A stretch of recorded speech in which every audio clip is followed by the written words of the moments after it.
கள்ளச்சாராயம் குடித்து இறந்திருக்கிற இந்த சம்பவம் வந்து ரொம்ப பெரிய டிசாஸ்டர்னே சொல்லலாம். இன்றைக்கு அதிமுகவும் திமுகவும் மாறி மாறி வந்து அரசியல் பண்றாங்க இல்லையா?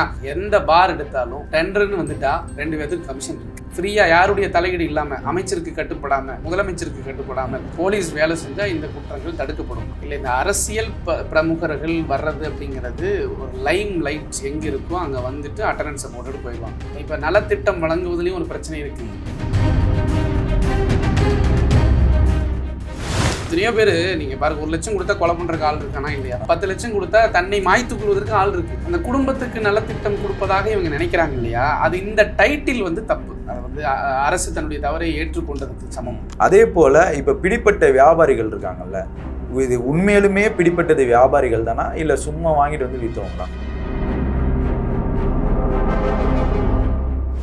யார் போய் கம்ப்ளைண்ட் கொடுக்குறாங்களோ அவனை வந்து மார்க் பண்ணிக்கிறாங்க. அவனை மார்க் பண்ணி அவனை எந்த இடத்துல எப்போ என்ன செய்யணுமோ கரெக்டாக செஞ்சிடறாங்க. இப்போ இந்த சம்பவத்தில் கள்ளச்சாராயம் சப்ளை பண்ணவன், காய்ச்சனவன் இதுக்கு முன்னாடி இதே சம்பவத்தில் இதே கேஸில் மாட்டியிருக்கிறதாக தகவல் வரும். இதுக்கு முன்னாடி ஜெயலலிதா அவங்களுடைய ஆட்சியில் இருக்கும்போது கள்ளச்சாராயத்தில் செத்து போனப்போ என்ன சொன்னீங்க? நாங்கள் வந்தால் இதை செஞ்சிருவோன்னு சொன்னீங்க. அது நியாயம், அன்னைக்கு பேசுனது நியாயம். ஆனால் நீங்கள் அதை செய்யாமல் இருந்துட்டு இன்னைக்கு வந்துட்டு அதிமுக ஆட்சியில் இருக்கும்போது கள்ளச்சாராயம் காய்ச்சினாங்க. அதனால இது சரியாயிருமா?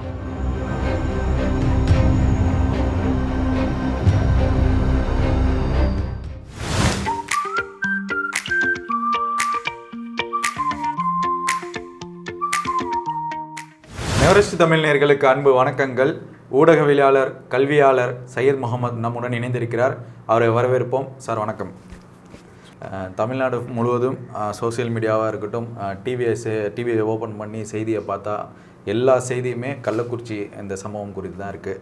கள்ளக்குறிச்சியில் கள்ளச்சாராயம் குடித்து 50 பேர்கிட்ட பலியாகிருக்காங்க. இந்த சம்பவத்தை பற்றியான செய்திகள் நிறையா நம்ம பார்த்துருப்போம். இதில் இருக்கக்கூடிய விஷயங்களில் நிறையா மர்மமான விஷயங்கள்லாம் நிறையா வருது. எடப்பாடி பழனிசாமி இன்றைக்கி சட்டசபையில் பல விஷயங்களை வந்து முன்னிலைப்படுத்தி செய்தியாளர் சந்திப்பெல்லாம் கொடுத்துருக்காரு. நீங்கள் எப்படி பார்க்குறீங்க இந்த மரணத்தை? இதில் இருக்கக்கூடிய பின்னணிகள்லாம் என்ன, அதை பற்றி? இல்லை, பொதுவாக இந்த கள்ளச்சாராயம் குடித்து இறந்திருக்கிற இந்த சம்பவம் வந்து ரொம்ப பெரிய ஒரு டிசாஸ்டர்னே சொல்லலாம். இது வந்து ஒரு பெரிய ஒரு எப்படி ஒரு விபத்து ஏற்பட்டு ஒரு பஸ்ஸு கவர்ந்தால் எப்படி ஒரு 60 பேர் இறப்பாங்க, ரயிலில் எப்படி அடிபட்டு, இந்த மாதிரி ஒரே ஊரில் குறிப்பிட்டு இத்தனை நபர்கள் வந்து சாகிறது அப்படிங்கிறது வந்து சாதாரணமான விஷயம் இல்லை.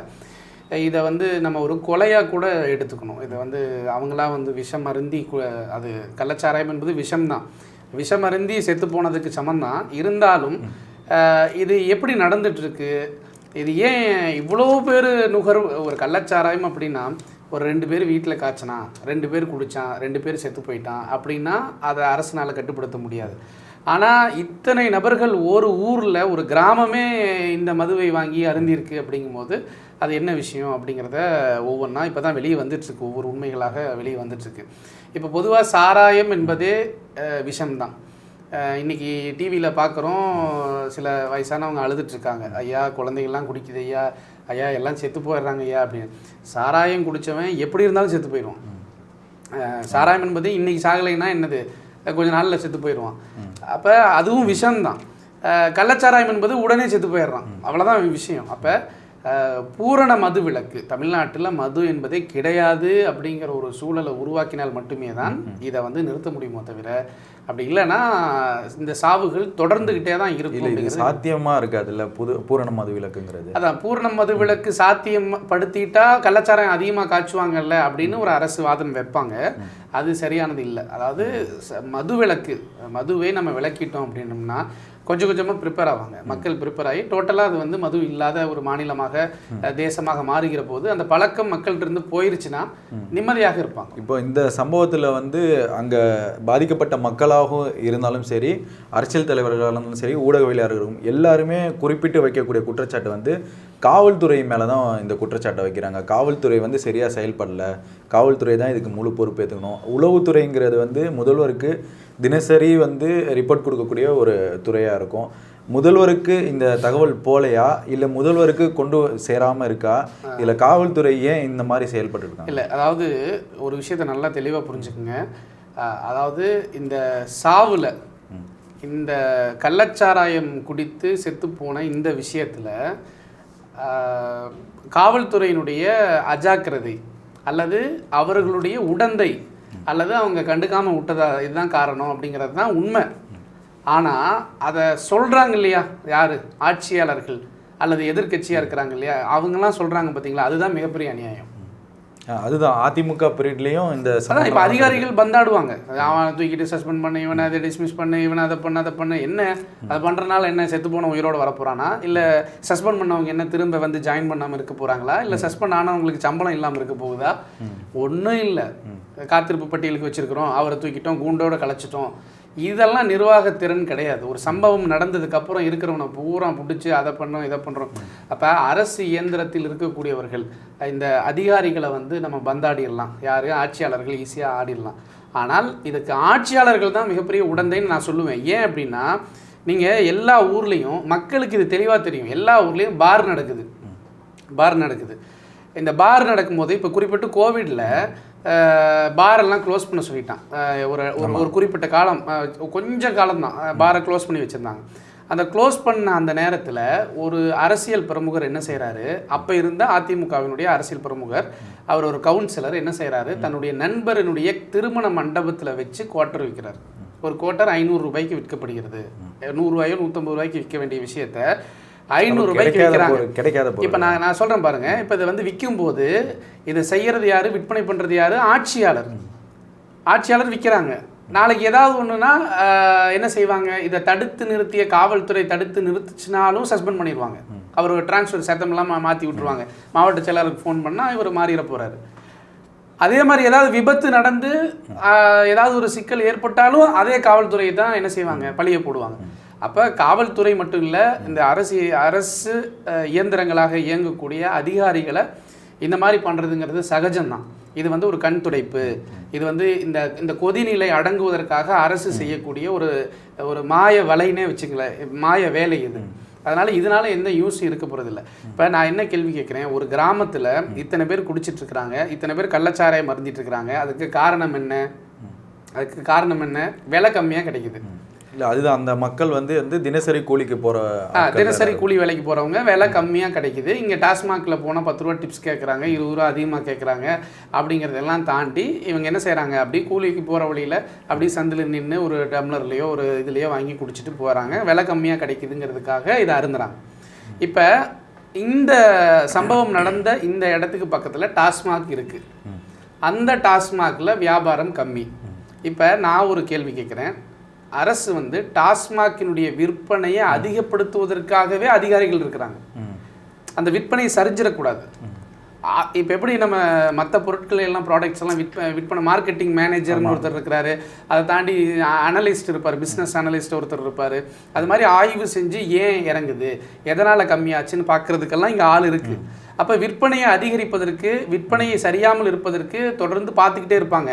அரசு அதிகாரிகள் பார்க்குறாங்களோ இல்லையோ, அந்த துறை சார்ந்தவர்கள் பார்க்குறாங்களோ இல்லையோ, அந்த பாரை டெண்டர் எடுத்தவன் கண்டிப்பாக பார்ப்பான். இப்போ எனக்கு தெரிஞ்ச ஒரு விஷயத்தை சொல்கிறேன்.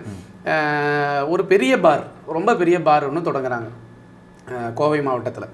அந்த பாருக்கு பக்கத்தில் அது வந்து ஒரு ரயில்வே ட்ராக் ஓரத்தில் இருக்குது. அந்த ரயில்வே ட்ராக்கு தாண்டி, அந்த பாருக்கு ரயில்வே ட்ராக்கை தாண்டி அந்த அந்த அந்த வில்லேஜில் இருக்கக்கூடிய ஒரு சாதாரண ஒரு ஒரு ஒரு வயசான ஒரு பாட்டி, அது ஒரு தூக்குவாளியில் கறி எடுத்துகிட்டு வரும். கறி செஞ்சு கொண்டு வந்து அங்கே வர்றவங்க போகிறவங்களுக்கெல்லாம் அந்த கறியை 20 ரூபா 30 ரூபாய்க்கு விற்பாங்க. சரிங்களா?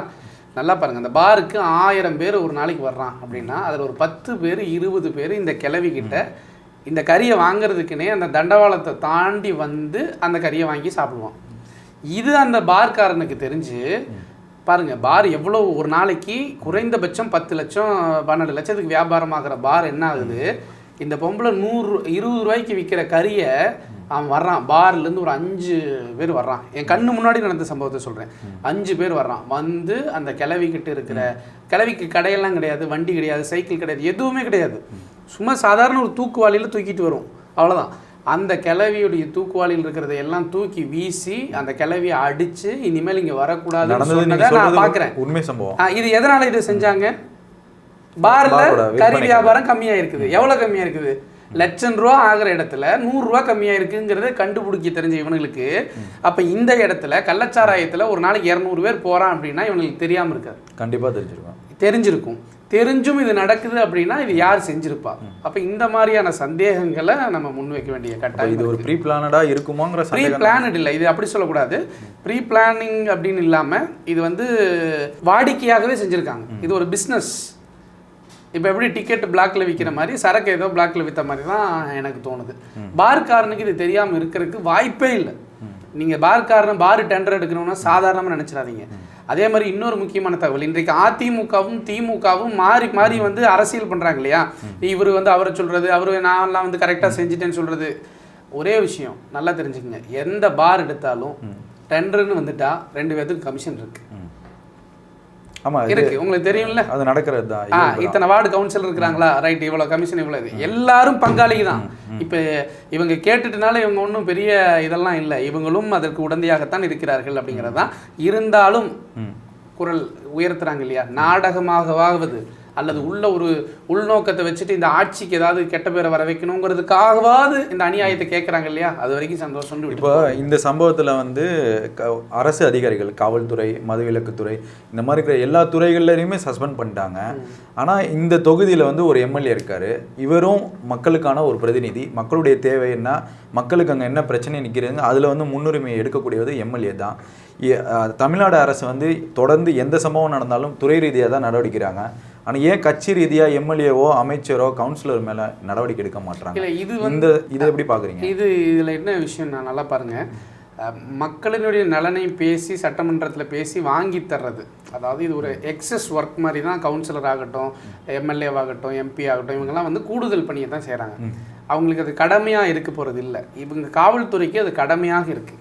அதாவது இதை தடுக்கணும். குற்றத்தை தடுக்கிறது எம்எல்ஏக்கு இல்லை, குற்றத்தை தடுக்கிறது இல்லையே. ரோடு போடணும், வேற சில வேலைகள், சாக்கடை வேலைகளை செஞ்சு கொடுக்கணும், தண்ணியை கொண்டு வந்து தரணும், மக்களுக்கு தேவையானதை கொண்டு வந்து கொடுக்கணும்.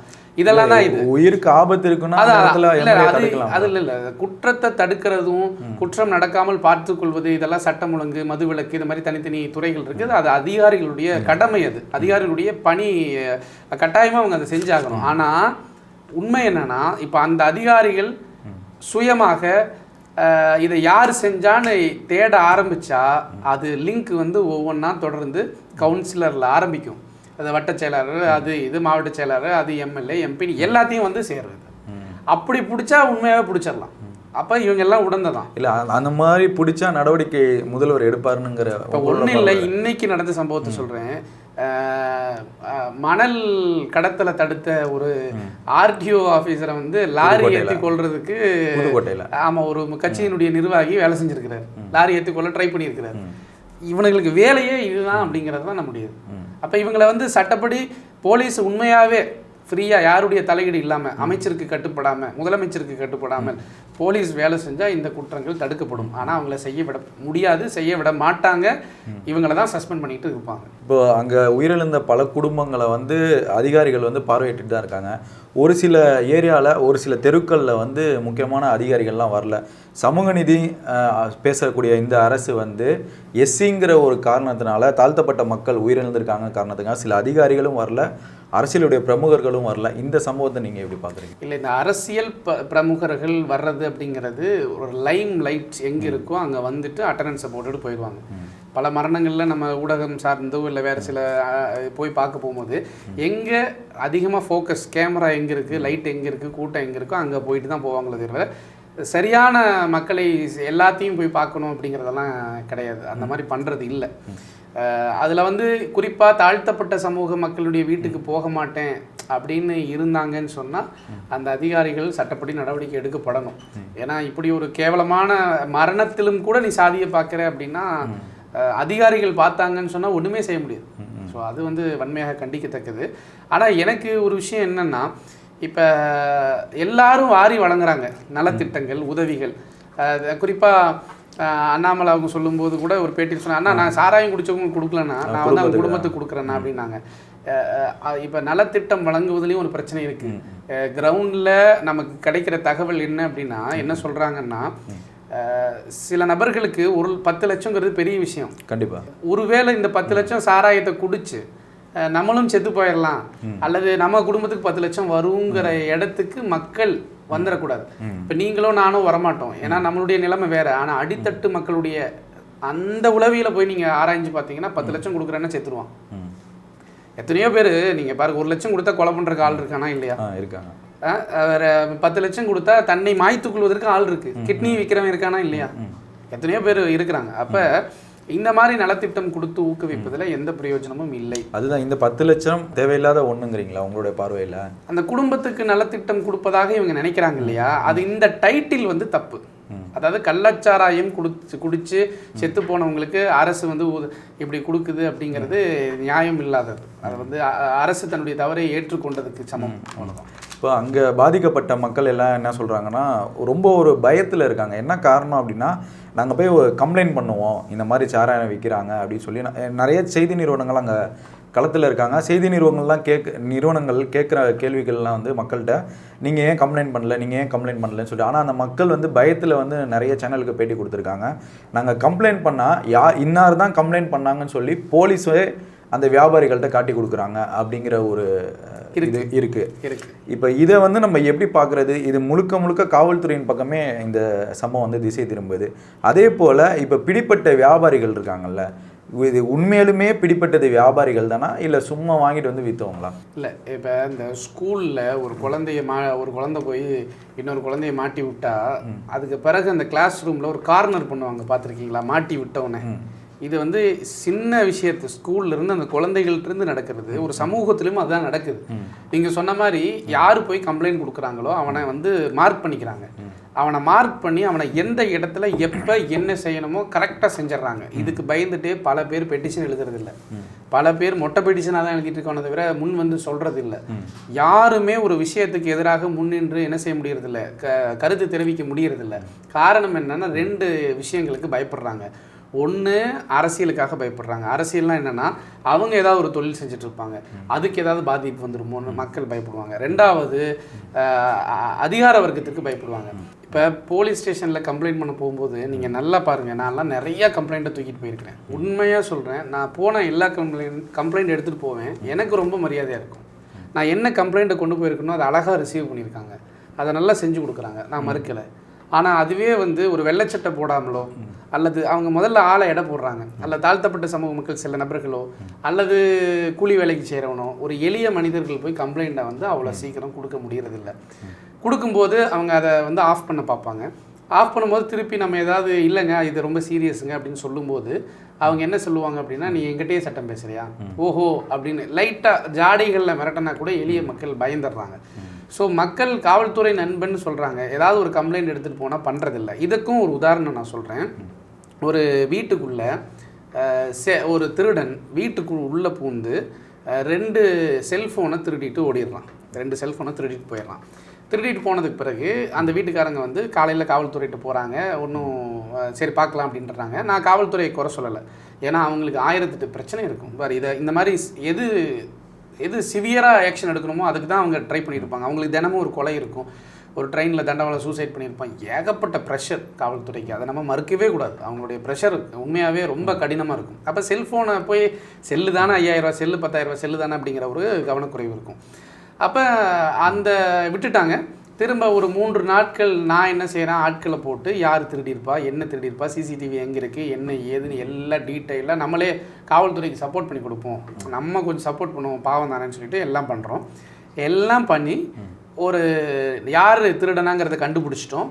கண்டுபிடிச்ச நபரை கொண்டு போய் வீட்டுக்குள்ளே போய் அவனை பிடிக்கிறதுக்கு போகிறோம். பிடிக்க போகும்போது அவன் சரியான கஞ்சா போதையில் இருக்கிறான். கஞ்சா போதையில் இருக்கும்போது, சார் நான் இந்த மாதிரி போலீஸ் ஸ்டேஷனுக்கு ஃபோன் பண்ணி, சார் நாங்கள் திருடன் நாங்களே பிடிச்சிட்டோம், நீங்கள் வந்து எங்களுக்கு ஃபோனை வாங்கி கொடுங்க. அவனை வந்து நீங்கள் ஃபோன் வாங்கி கொடுக்காட்டியும் பரவாயில்ல, நீங்கள் அவனை அரெஸ்ட் பண்ணிடுங்க, இனிமேல் குற்றம் நடக்காமல் இருக்கணும் அப்படின்னு சொல்லிட்டு நம்ம கூப்பிட்டு சொல்கிறோம். உடனே நேராக காவல்துறை வராங்க. பாய் நீங்கள் எதுவும் அடிச்சிடாதீங்க, நீங்கள் எதுவுமே செஞ்சிடாதீங்க, நாங்கள் எதுவும் செய்யலைங்க, நீங்கள் வாங்க. வர்றாங்க, கூட்டிகிட்டு போகிறாங்க. கூட்டிகிட்டு போயிட்டு 1/2 மணி நேரம் ஸ்டேஷனில் இருக்கிறான். அடுத்த 1/2 மணி நேரத்துக்கு பிறகு அவன் வெளியே வந்துட்டான். இப்போ திரும்ப அவன் என்ன செய்வான், அவன் ஏன் வெளியே வந்தான், எப்படி வெளியே வந்தான், அவன் இதுக்கு முன்னாடி என்ன தொழில் பண்ணான், இது எல்லாமே அலசி ஆராயும் போது தெளிவாக தெரியுது அவன் ஒரு பிக் பாக்கெட். அவனுடைய வேலையே திருடுறது. அவனுடைய வேலை செல்ஃபோனை திருடுவான், என்னென்ன கிடைக்குதோ எல்லாமே திருடுவான். இது நடந்துடுச்சு. சரி இப்போ நான் வந்து 1/2 மணி நேரத்தில் அவங்க வெளியே விட்டுட்டாங்க, என்ன 2 அடிச்சிருக்காங்களா இல்லை என்ன பண்ணாங்க, என்ன வான் பண்ணாங்களா இல்லை என்னன்னு தெரியல. ஆனால் அவன் வந்து அந்த ஸ்டேஷனுக்கு ரெகுலர் கஸ்டமர் அப்படிங்கிறது மட்டும் நல்லா தெரியுது. ரெகுலர் கஸ்டமர் அந்த ஸ்டேஷனுக்கு அடிக்கடி போயிட்டுருக்கான். சரி இதுக்கப்புறம் என்னாச்சு, 2 வருஷம் கழிச்சு அவன் வந்து ஒரு மிகப்பெரிய செயின் ஸ்நாச்சிங்கில் மாட்டினான். ஒரு ரோட்டில் நடந்துட்டு இருக்கிற ஒரு பொம்பளை, வாக்கிங் போகிற பொம்பளையே செயினை பிடிங்கிடுறான். இப்போ நான் என்ன சொல்ல வரேன்னா, இதுக்கும் இந்த சம்பவத்துக்கும் தொடர்பு இருக்குது. என்னென்னா, செல்ஃபோன் திருடிய போது நாங்கள் கஷ்டப்பட்டு கொண்டு போய் ஒப்படைக்கும் போது திருடங்கிற அடிப்படையில் நீங்கள் ஜெயிலுக்கு அவனை அனுப்பிடுறது ஒரு அந்த குற்றத்துக்கு மினிமமாக 6 மாதமோ 1 வருஷமோ அவன் ஜெயிலில் இருந்துட்டு வந்திருந்தாலும் கொஞ்சம் திருந்திருப்பான். அது மாதிரி இந்த கள்ளச்சாராயம் காய்ச்சின ஆள் இருக்கு இல்லையா, அவன் ஏற்கனவே 2-3 தடவை இதே கேஸில் மாட்டியிருக்கிறதாக தகவல் வருது. இப்போ இந்த சம்பவத்தில் கள்ளச்சாராயம் சப்ளை பண்ணவன் காய்ச்சனவன் இதுக்கு முன்னாடி இதே சம்பவத்தில் இதே கேஸில் மாட்டியிருக்கிறதாக தகவல் வருது. குண்டாசும் போட்டிருக்காங்க. அப்போவே வந்து அவனை வந்து கள்ளச்சாராயத்தினுடைய ஆபத்து என்னன்னு தெரிஞ்சுக்கணும். இப்போ செல்ஃபோன் திருட்டு அதாவது போயிட்டு தொலைட்டோம், அது மாதிரி கள்ளச்சாராயத்தினுடைய விளைவு என்ன, முடிவு என்ன, இந்த மாதிரி யாராவது செத்து போயிடுவாங்கடா. அப்போ நீ பல உயிர்கள் போவதற்கு காரணமாக இருக்கிற உன் கை இருக்கக்கூடாதுன்னு சொல்லி கையை சாராயம் காய்ச்சிற கையை வெட்டியிருந்தாங்க இல்லை உடைச்சிருந்தாங்கன்னு வைங்களே.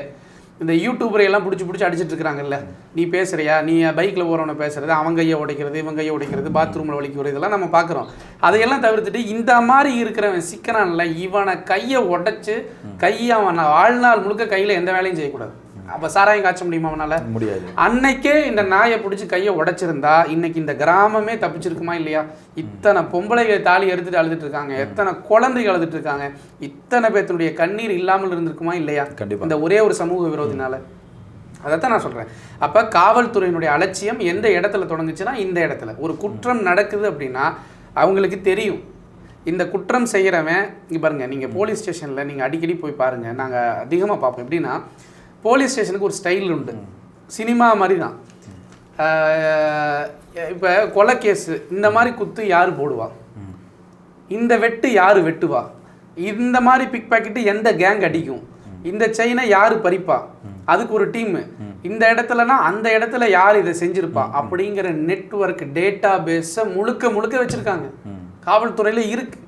அவங்க பிடிக்கணும்னு நினச்சா 5 நிமிஷத்தில் பிடிச்சிருவாங்க காவல்துறை. யாரை வேணாலும் என்ன தப்பு செஞ்சாலும் 5 நிமிஷத்தில் பிடிக்க முடியும் அவங்களால. ஏன்னா அவங்களுக்கு தெரியும் ஒரு ஊரில் 1 லட்சம் மக்கள் வாழ்ந்தால் 1 லட்சம் மக்களும் திருடனாக இருக்க முடியாது. எத்தனை பேர் திருடன் இருப்பான்? கண்டிப்பாக ஒரு 10 பேர் இருப்பான். அந்த 10 பேரும் போலீஸுக்கு தெரியும். இப்போ இந்த குற்றச்சம்பவங்கள் இனி வரும் காலத்தில் அது கள்ளச்சாராயமாக இருக்கட்டும், மற்ற எந்த பிரச்சனையாக இருக்கட்டும், அரசு என்ன மாதிரி நடவடிக்கை எடுக்கணும், அரசுகிட்டேருந்து உத்தரவு வர வரைக்கும் காத்திருக்காமல் அதிகாரிகள் என்ன முன் வந்து செய்யணும்னு நினைக்கிறீங்க? இல்லை, அரசு என்பது அதிகாரிகளை கொஞ்சம் நியாயமாக செயல்படுறதுக்கு விடுங்க.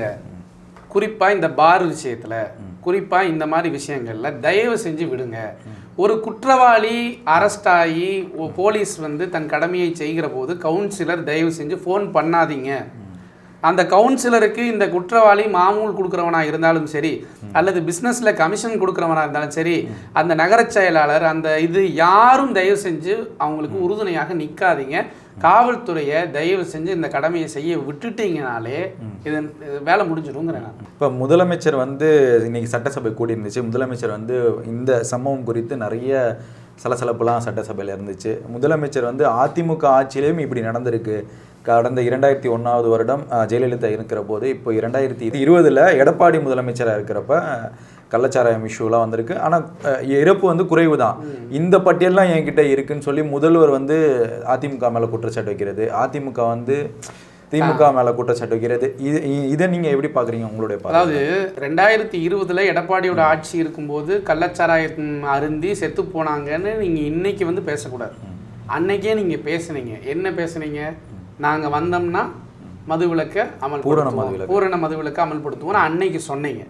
இதற்கு முன்னாடி ஜெயலலிதா அவங்களுடைய ஆட்சியில் இருக்கும்போது கள்ளச்சாராயத்தில் செத்து போனப்போ என்ன சொன்னீங்க? நாங்கள் வந்தால் இதை செஞ்சுருவோன்னு சொன்னீங்க. அது நியாயம், அன்னைக்கு பேசுனது நியாயம். ஆனால் நீங்கள் அதை செய்யலை.